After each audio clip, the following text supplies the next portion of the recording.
questions de la vie, les plus grandes menaces. 31. Que dirons-nous donc à l'égard de ces choses?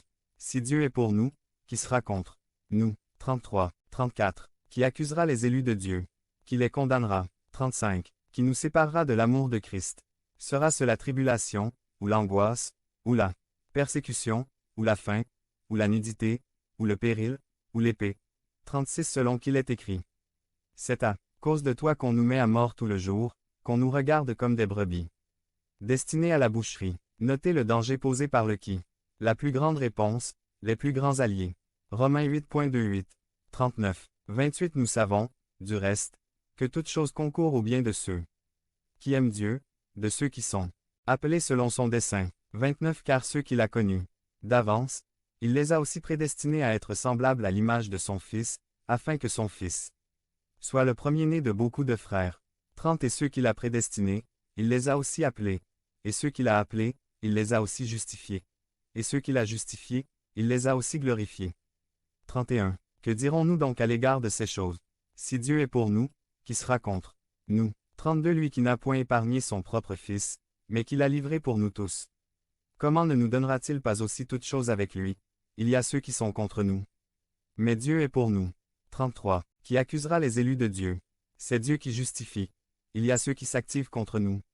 Mais Dieu s'active pour nous. 34. Qui les condamnera? Christ est mort. Bien plus, il est ressuscité, il est à la droite de Dieu. Et il intercède pour nous. Il y a ceux qui condamnent.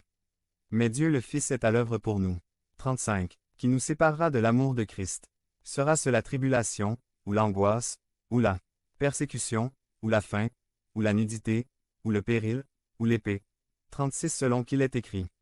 C'est à cause de toi qu'on nous met à mort tout le jour, qu'on nous regarde comme des brebis, destinés à la boucherie. 37. Mais dans toutes ces choses nous sommes plus que vainqueurs, par celui qui nous a aimés.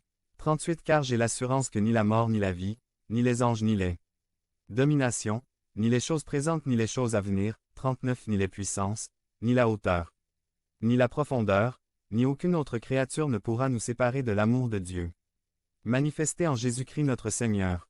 Notez la présence de Dieu le Père et Jésus-Christ dans presque toutes ses réponses.